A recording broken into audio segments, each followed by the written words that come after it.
नमस्कार, स्वदेश न्यूज देख रहे हैं आप। मैं हूं आपके साथ राखी और बात करेंगे बीजेपी का मंदिर मॉडल। देखिए, बीजेपी का मंदिर मॉडल और विकास, हिंदुत्व, सुशासन के साथ देश के धर्म स्थलों का विकास उत्तर प्रदेश समेत दूसरे राज्यों और लोकसभा चुनाव में अहम मसला बनने जा रहा है।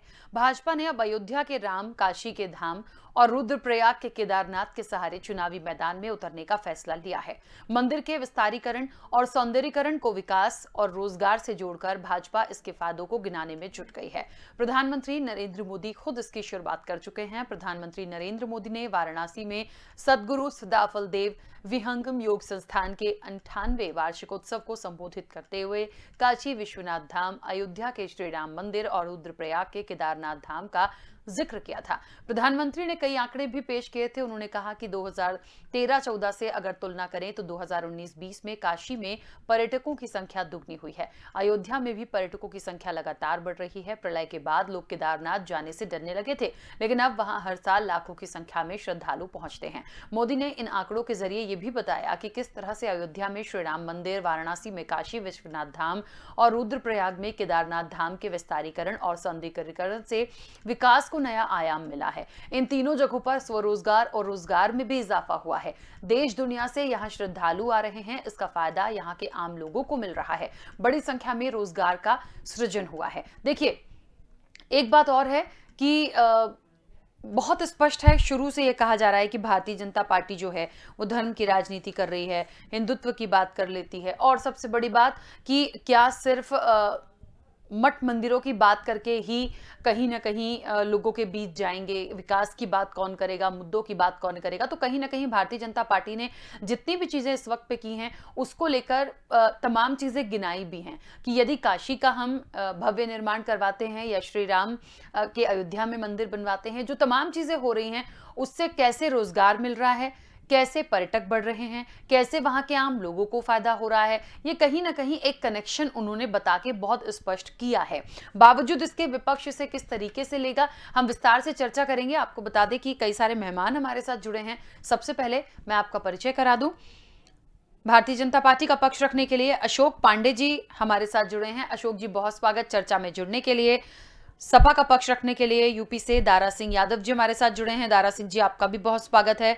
और वरिष्ठ पत्रकार के विश्वदेव राव हमारे साथ जुड़े हैं। के विश्वदेव राव जी, आपका भी बहुत स्वागत है। चर्चा की शुरुआत अशोक पांडे जी आपसे करना चाहती हूँ। तमाम बातें हैं, देखिए, अयोध्या, काशी, केदारनाथ देखा, समझा, समझ भी रहे हैं, और जिस तरीके से यूपी इलेक्शन है तो कहीं ना कहीं एक पॉइंट सबको लगा था कि इस वक्त पे तमाम चीजें कर रहे हैं।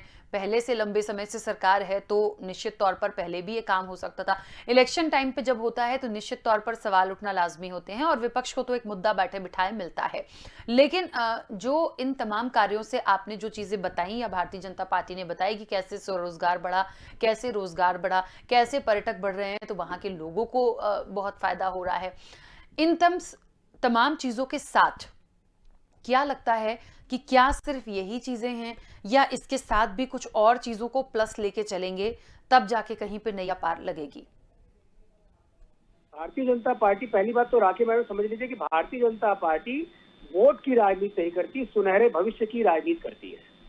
हम स्वच्छता की राजनीति करते हैं, हम वोट के लिए राजनीति नहीं करते हैं। जहां तक आपका दूसरा प्रश्न है कि ये समय से पहले कर देना चाहिए था, वोट के लिए आप आज कर रहे हो क्योंकि चुनाव में जाना है, तो क्या जो कार्य हमने प्रारंभ किया राम मंदिर निर्माण का, वो तो यही लोग हैं जो कहते थे कि यार रामलला आएंगे, तारीख कभी नहीं बताएंगे। हमने तारीख बताई और राम मंदिर का भव्य निर्माण प्रारंभ हो गया अयोध्या में। वो आप देख रहे हैं, पूरा विश्व उसको देख रहा है, साक्षी बना है। माननीय मुख्यमंत्री योगी आदित्यनाथ जी ने 2017 में जब से सत्ता संभाली उसके बाद से आज तक, चाहे वो अयोध्या में देव दीपावली मनाने का अवसर रहा हो, चाहे वो नंदगांव बरसाने में होली का अवसर रहा हो, जो संस्कार है, चाहे वो काशी विश्वनाथ के पूजन पाठ को लेके, गंगा की स्वच्छता को लेके प्रश्न उठाओ, हमने सदैव एक बात का प्रयास किया कि जो हमारा धर्म है वो भी साथ साथ चले, हमारा संस्कार भी चले, और हम गर्व का अनुभव करें कि हम हिंदू हैं। अगर हम हिंदू हैं तो गर्व से कहें कि हम हिंदू हैं। सबसे पहले तो हम भारतीय हैं, इसका हमें बोध होना चाहिए और इस पर हमें गर्व होना चाहिए, न कि हमें संकोच होना चाहिए। आज से पहले जो लोग कब्रिस्तानों की बाउंड्री वाली बना रहे थे, चार दीवारी बना रहे थे, क्या वो धर्म की राजनीति नहीं कर रहे थे? क्या वो संप्रदायवाद को बढ़ावा नहीं दे रहे थे? उससे क्या लाभ हो रहा था? पूरे प्रदेश को सारा का सारा बजट वहां झोंक दिया। आज हम जो काम कर रहे हैं उसका आंकड़ा भी माननीय प्रधानमंत्री जी ने गिनाया है कि चाहे वो केदारनाथ का सौंदर्यीकरण रहा हो, चाहे वो काशी विश्वनाथ में इतने बड़े कॉरिडोर की बात रही हो, हमने वो जो कार्य किया है उससे पर्यटक भी आएंगे। अयोध्या में भी पर्यटन बढ़ा है, आगे भी पर्यटन बढ़ेगा और केदारनाथ में पर्यटन बढ़ा है।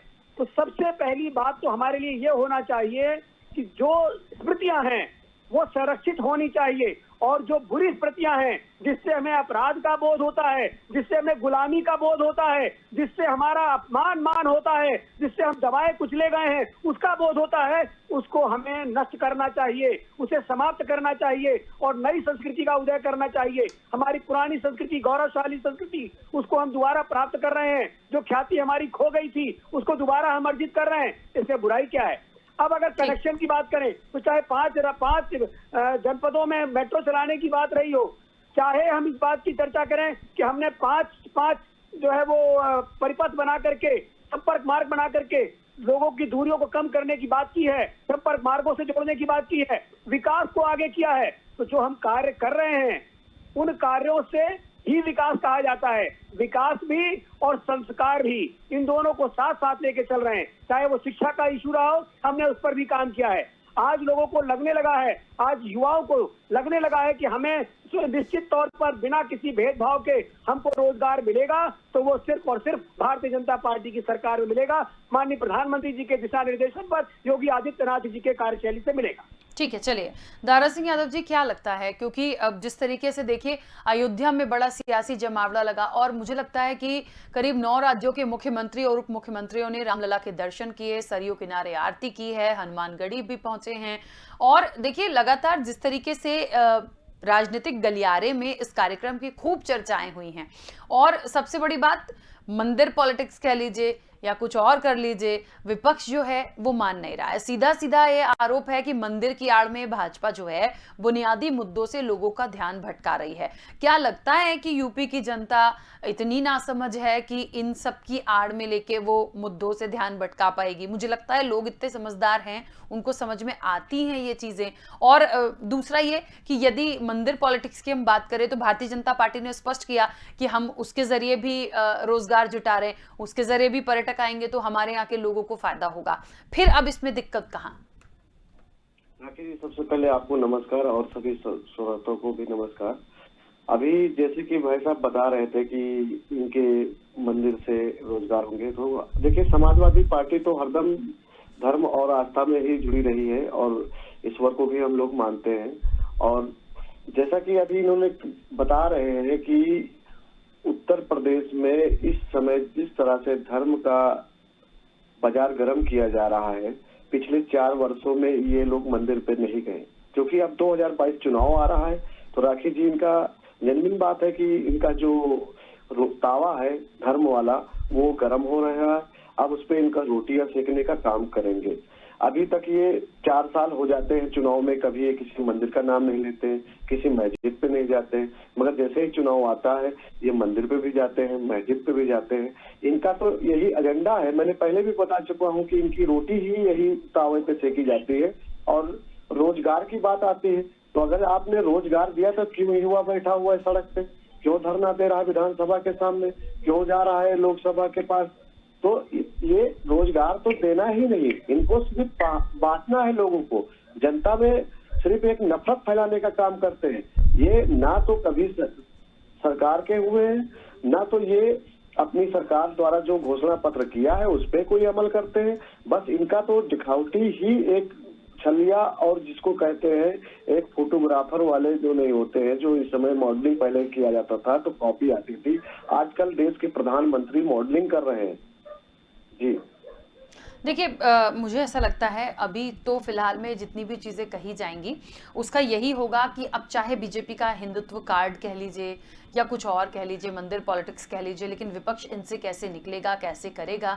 और सबसे बड़ी बात ये भी है कि क्या वाकई में सिर्फ मंदिरों का विकास है जो बीजेपी का चुनावी मुद्दा बनेगा, या इसके अलावा कुछ चीजें होंगी, या और भी चीजों को जोड़कर देखा जाए तो कहीं ना कहीं ये तमाम चीजें भी जो मठ मंदिर बनते हैं या वाकई में लोगों की आस्था का केंद्र होता है और बड़े स्तर पर होता है, नाम है इन जगहों का, तो क्या वाकई इसका फायदा भी भारतीय जनता पार्टी को मिलेगा? तो निश्चित तौर पर ये बहुत सारी चीजें हैं।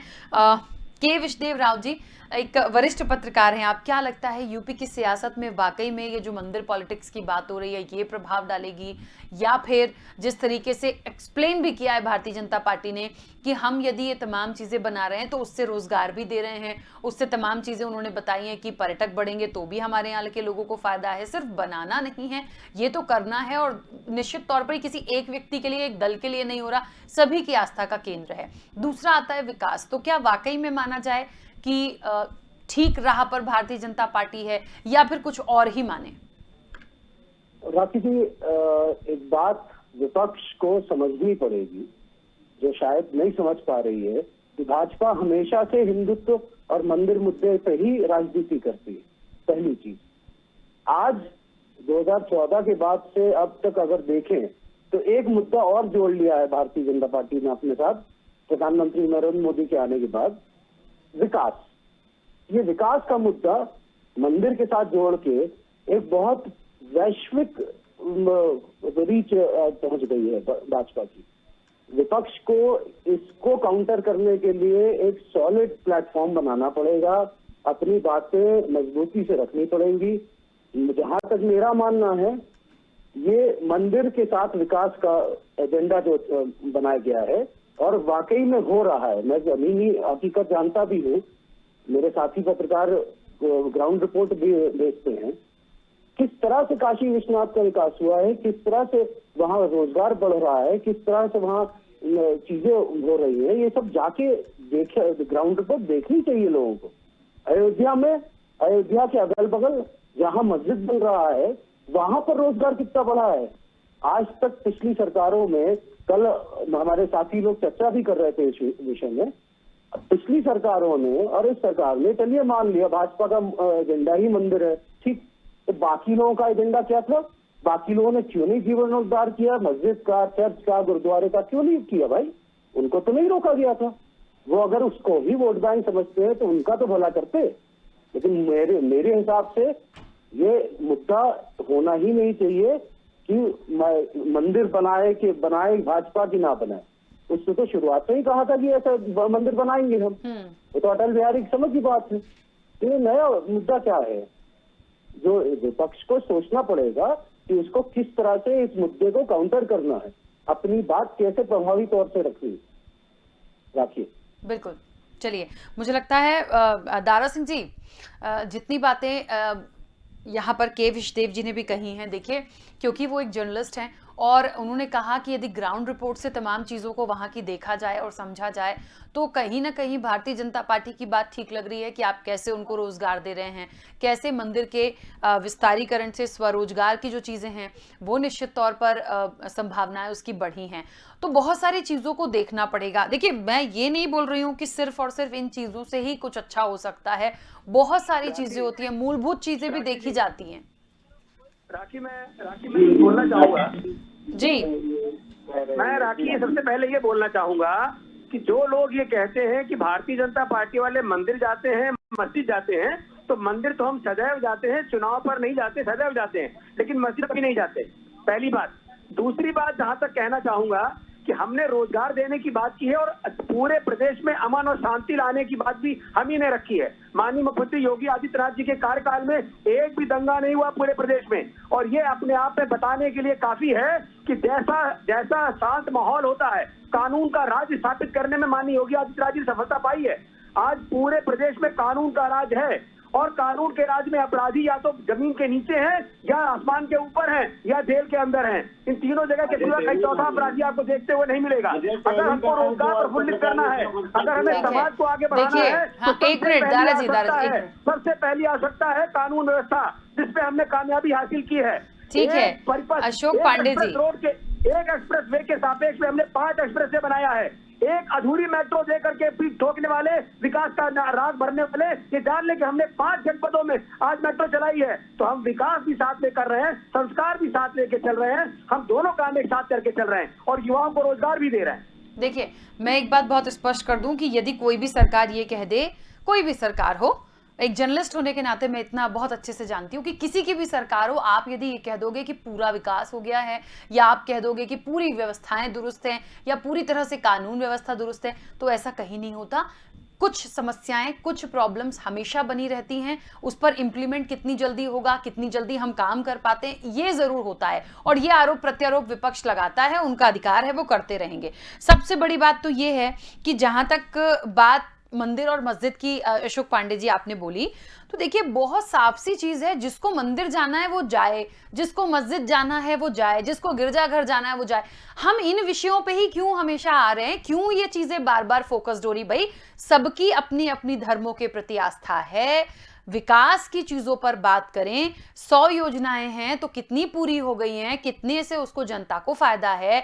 यदि क्राइम कंट्रोल करना है तो कितने लोगों को जेल में डाल दिया, गंभीर रूप से जो अपराध होते हैं उनको कैसे रोकें, महिलाओं की सुरक्षा यदि करनी, तो मुझे लगता है ऐसी चीजों पर बात हो या ऐसी चीजें आए जो कहीं ना कहीं जनता से जुड़ी हुई हो, जनता को डर भय ना हो। बाकी हम पता नहीं क्यों बार बार ये बात आती है, मैं नहीं इस चीज से समझ पा रही हूं।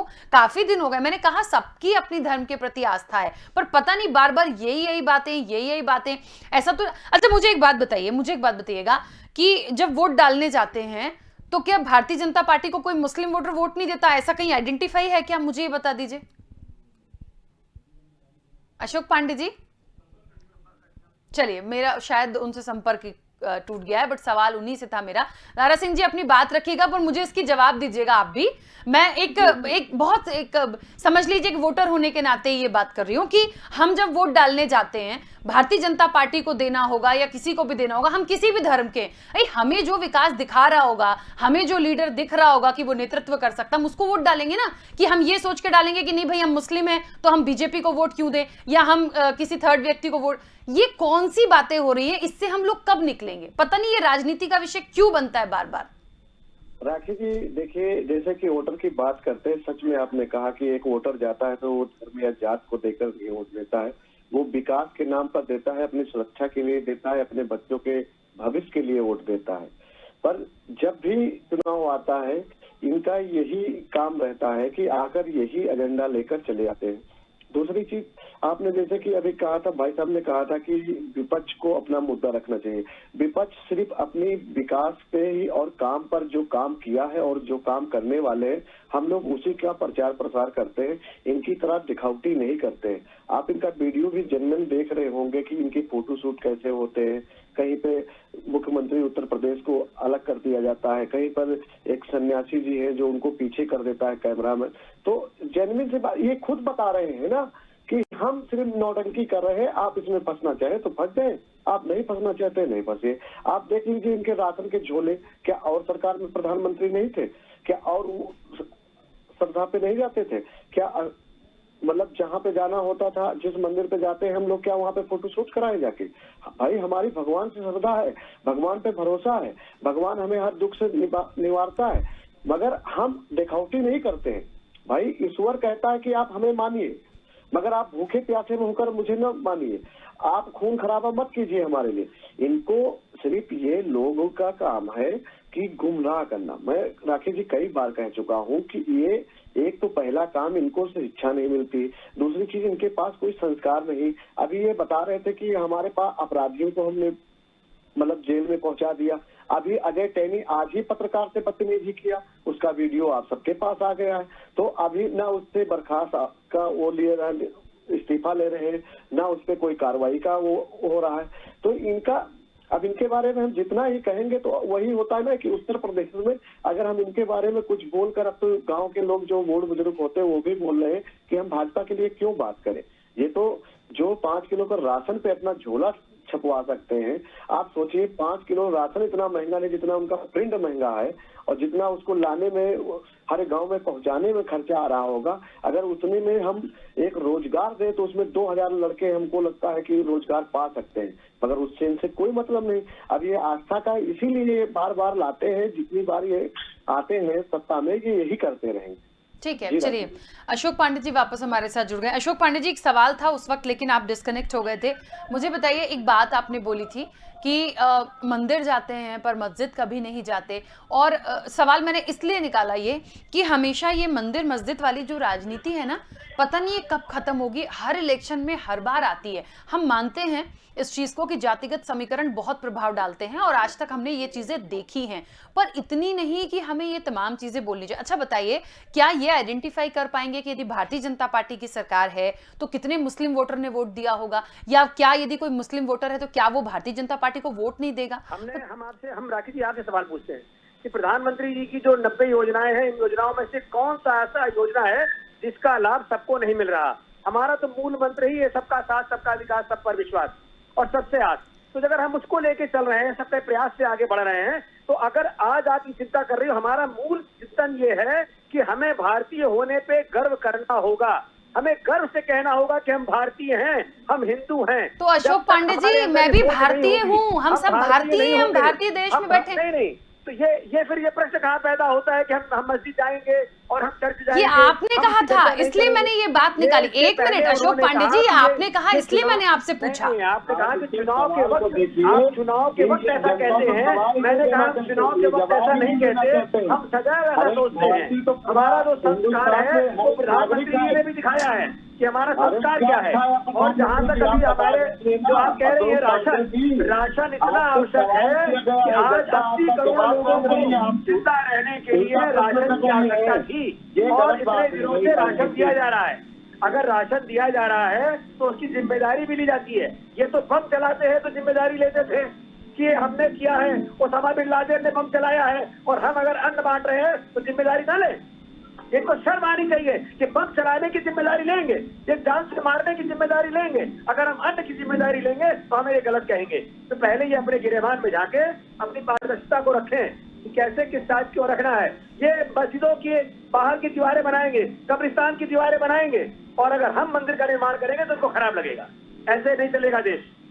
ये जवाब मैं दारा सिंह जी आपसे ले सकती हूँ। कुछ तकलीफ है यदि इतने भव्य मंदिर निर्माण हो रहे थे, कुछ तकलीफ? ये सवाल मैंने एक और अपनी चर्चा में विपक्ष से लिया है कि विपक्ष को परेशानी क्या है, कुछ परेशानी है विपक्ष को? राखी जी, हमें कोई परेशानी नहीं भाई, हमारे भगवान का मंदिर बन रहा है, हम भी जाएंगे, दर्शन करेंगे, मन्नतें मांगेंगे। मगर अभी राखी जी जो आपने उनसे सवाल किया था उसका जवाब तो दे पांडे जी। ये क्या दे रहे हैं जवाब? ये खुद उल्टा प्रश्न पूछने लगे। यही होता है भारतीय जनता पार्टी की मोदी सरकार में, अगर कोई सवाल करता है तो या तो उस पर मुकदमा कर दिया जाता है या तो उस पर गाड़ी चढ़वा दी जाती है। अब राखी जी आपके सामने ही पांडे जी ने आप पर ही सवाल ठोक दिया, तो अब ये मैं सवाल आपसे पूछ रहा हूँ कि 2012 में जो पहला दंगा हुआ था उत्तर प्रदेश में कोसी कला में, उसका कारण क्या था जरा आप बताइए। और कर लीजिएगा, मस्जिद में हिंदू ने पानी पिया और उसको पीट के मार दिया गया। आप इसको याद कर लीजिए, आपको नसीहत कर दीजिए, हमारे पहले आप देख लीजिए, पहले अपने गिरेबान में झांकिए। ठीक है, चलिए अशोक जी और दारा सिंह जी, अब आप दोनों लोग प्लीज ठीक है। चलिए, मुझे तीसरे मेहमान है उनका पक्ष आ जाने दीजिए प्लीज, 1 मिनट। के विशदेव जी, पूरी चर्चा सुन रहे हैं, क्या लग रहा है आपको? वैसे तो आपने बहुत स्पष्ट कर दिया जो तमाम चीजें हो रही हैं उनको वाकई में यदि वहां से देखा जाए तो बहुत चीजें स्पष्ट हैं। बावजूद उसके इस पूरी चर्चा से जो आप समझ पाए, जो मैं समझ रही हूँ, क्या कहेंगे? देखिए राखी, चुनावी माहौल है तो चर्चाएं तो आम है। यही कह सकता हूँ कि भाजपा के ऊपर जो आरोप लगाते हैं विपक्ष, कहता है मंदिर का निर्माण करवाते हैं या मंदिर के मुद्दे पे राजनीति करते हैं, तो वो सही भी है अपने हिसाब से, और वो एजेंडे को पूरा करके आए हैं तो उनके लिए तो बहुत बड़ी उपलब्धि है ये। साथ में वो विकास का मॉडल भी जोड़ रहे हैं, ये और बड़ी उपलब्धि हो गई। अब इसका काउंटर करने के लिए, जैसे अखिलेश जी ने कहा कल कहा था एक स्टेटमेंट, तो सबसे पहले तो मैं उस पर बात करना चाहूंगा कि राजनेताओं को स्तर पे आके एक भाषाई शुचिता बना के रखनी चाहिए। जैसे उन्होंने कहा तो उसी से उन्होंने स्पष्ट कर दिया, बाद में उनको वापस लेना पड़ा उस स्टेटमेंट कि मैंने प्रधानमंत्री के बारे में ऐसा नहीं कहा था। काशी के विषय में आप बेहतर समझती हैं। तो ये चीजें पहले और आज के जमाने की जो राजनीति होती थी वो बहुत अलग हो चुकी है। तो ये मुद्दे जो विपक्ष उठा रहा है और जो पक्ष बोल रहा है, इसका जवाब दे रहा है, तो पक्ष का तो बात बिल्कुल स्पष्ट है कि उसने राजनीति ही वहां से चालू करी थी और उसने उस मुकाम को हासिल कर लिया, तब तो और बड़ी उपलब्धि हो गई। आज विपक्ष के पास, जैसे समाजवादी पार्टी ने पिछली सरकार चलाई थी, उसने एक्सप्रेसवे बनाया, मेट्रो की बात करी, चीजें क्रियान्वित करी, ग्राउंड रिपोर्ट पे आई, लेकिन पुनः सरकार नहीं बना पाई। तो ये उनके लिए और बड़ा चुनावी मुद्दा होना चाहिए कि आगे वो क्या करेंगे। उनके मैनिफेस्टो को उनको जारी कर देना चाहिए अभी से ही कि मैनिफेस्टो में किस तरह से हम आगे प्रोग्रेस करेंगे, हम आगे प्रभावशाली तरीके से कार्य करेंगे कि उत्तर प्रदेश और ज्यादा बेहतर हो जाए। मेरे हिसाब से एक ग्राउंड रिपोर्ट और देखते हुए राजनेताओं को, विपक्ष के लोगों को भाजपा से केस का सामना करना चाहिए। इस तरह हवाई बातें अगर करेंगे कि मंदिर मुद्दा उठाते हैं, ये करते हैं, तो मुझे नहीं लगता ये कोई प्रभावी बहस हो सकती है। ठीक है, चलिए, क्योंकि समय की सीमा है, आप सभी मेहमानों का बहुत शुक्रिया इस चर्चा में जुड़ने के लिए। तो देखिए, राजनीति है, कुछ भी हो सकता है। अब बीजेपी का जो मंदिर मॉडल है वो कितना सक्सेस है, वरिष्ठ पत्रकार ने बता ही दिया, कितनी चीजें हैं ग्राउंड रिपोर्ट से आप देखिए। लेकिन विपक्ष को परेशानी मंदिरों से नहीं है, विपक्ष को परेशानी कुछ और है। लेकिन न जाने क्यों ये कहा जा रहा है कि इस वक्त पे ही तमाम चीजें क्यों हो रही हैं। जो भी है, लेकिन भुनाने का प्रयास तो सभी कर रहे हैं। क्या होगा, जनता जनार्दन तय करेगी। फिलहाल चर्चा में इतना ही। बने रहिए स्वदेश न्यूज के साथ। सबसे पहले देश।